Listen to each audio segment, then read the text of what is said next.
NHL players are violent, sure, but murdering someone? That takes things to a new level. This is the story of Tony Demers, who went from playing with the Rockets to being in jail for murder. Antonio Demers started his career as a fearless forward on the ice, carving a unique path through the world of professional hockey. He started out with Montreal LaFontaine Blues before taking his talent to Great Britain to play for the Southampton Vikings. He returned to North America, bouncing around from the New Haven Eagles to the Lachine Rapids, and finally finding a home with the Canadiens, where he put up impressive numbers in his first full season. But just as he was hitting his stride, Demers was loaned to the Rangers, where he was faced with a hostile environment. Undeterred, he made a bold move, deserting the team and returning to the comfort of Montreal. Demers perhaps wasn't the most famous or most talented hockey player, but he made headlines in a different way. On the night of September 15, 1949, the former Montreal Canadien right winger murdered Anita Robert, 32, in the Eastern Townships. The unexpected event was shocking because Demers, who was 5'7" and called Little Hercules when he joined the Montreal Canadiens in 1939, was a high-flying hockey great. In December 1940, his coach, the famous Dick Irvin, said that Demers had the hardest shot in hockey history and applauded him. Irvin paired Demers with future legends Maurice Rocket Richard and Elmer Luck on his top line. Although Demers only played for the Canadiens for 3 seasons, he remained a prominent star in the Quebec Senior League, which paid earnings that were occasionally larger than those in the NHL. When Demers went on trial, hundreds of people gathered outside the courthouse. Despite the fact that the occurrence was significant news in the townships, Montreal media made no note of it. Demers had been building up impressive figures, and one newspaper observer made a cryptic allusion to some habit, most likely drinking, that was holding him back. He was on the verge of becoming one of Canada's greatest hockey players, if not for his temperament, which causes his behavior to be unpredictable. When Justice Cesar Chavez condemned Demers, he said similar things about his hockey skills while also condemning him harshly. This will bring an end to your brilliant career as an international athlete. It's a shame that the strength you so proudly displayed was used brutally and savagely against a feeble, intoxicated woman whom you had subjected to your passions and desires, but not even your mother's tearful pleading could keep her from continuing with you. You drank a lot that day, knowing that wine would make you quarrelsome, and you killed her as a result. You sent this woman into eternity with no warning. During your time in the penitentiary, I hope you will reflect about Anita Roberts' destiny and repent. Anita Robert was spending her last day in Coaticook with her family before departing for Banff, Alberta. Anita's 2 sisters, Bella Burke and Laurette Williamson, were also visiting, so she had company with both her sisters and her father before leaving. Demers, for his part, had met Anita 7 years ago and had grown close to her in the previous 2 years. He was still married to Bridget Ellen Conway, a receptionist for the city of Montreal, but the couple had requested a divorce some 8 months previously. It was Demers' first meeting with Anita's father, as well as his first visit to her house, that got Anita concerned, because she had led him to believe they were wealthy. Demers later stated that it didn't matter if she came from an affluent family or not.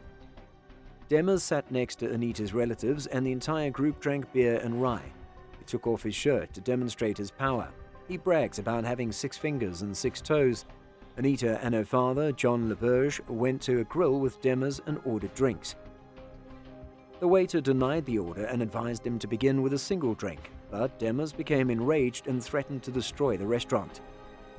Laurette, Anita's sister, advised everyone to leave to avoid a fight. Anita's father went home to sleep because he had to work the next day, but Anita ignored Demers' odd behavior, probably because she knew it would be her last chance to be with the hockey star before traveling, so she got into his 1938 Chevrolet coach and set off. Demers voiced displeasure with Anita's plan to relocate to Banff, and his defense counsel would later point out that her departure wasn't guaranteed, since Demers and Anita had allegedly scheduled a trip together with her father over the weekend she was due to leave. Demers later testified in court that he intended to marry Anita, but according to him, Anita's objectives were less clear because she seemed obsessed with her exaggerations of wealth being uncovered. He also might have mentioned something about her not being subscribed to our channel, but we couldn't find the records to prove that. He claimed that Anita threatened to throw herself from the car onto the road after meeting her father, who was dressed in his work clothes and had bruises on his face from a recent fistfight. Anita took the wheel and Demers pushed as the two drove into a ditch. Anita started cursing him, prompting him to strike her in rage, though he would later deny this. Demers woke up at dawn in his parked automobile on the side of the road between Magog and Coaticook to find Anita badly beaten. Demers took Anita to his friend Robert Pruneau's vacant lakefront cabin on adjacent Little Lake Magog at 9 a.m. and asked Pruneau for help. Pruneau advised Demers to take her to Magog's Providence Hospital.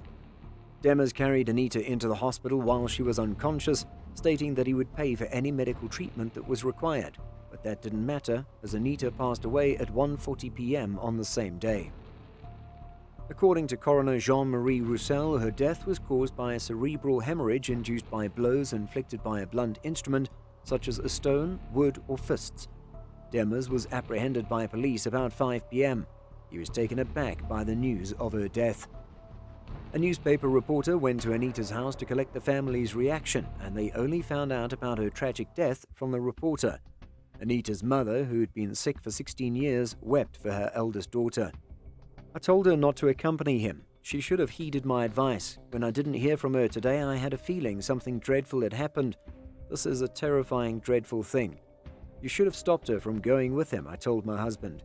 "It's a dreadful thing to happen. She had always been a bright, well-educated and popular young lady, but her mind had been turned."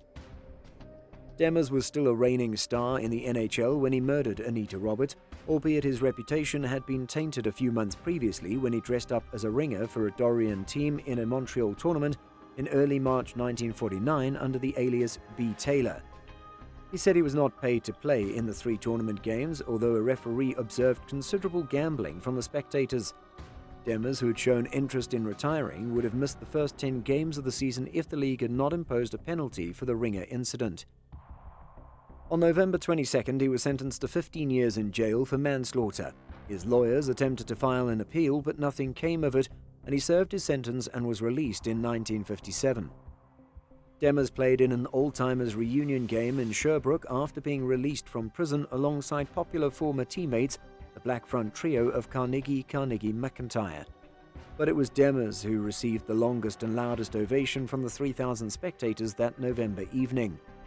Demers would also play in other Canadiens' old-timers games alongside Jean Bouleveau and Rocket Richard, as well as coach numerous minor hockey teams, with no mention of his past transgressions.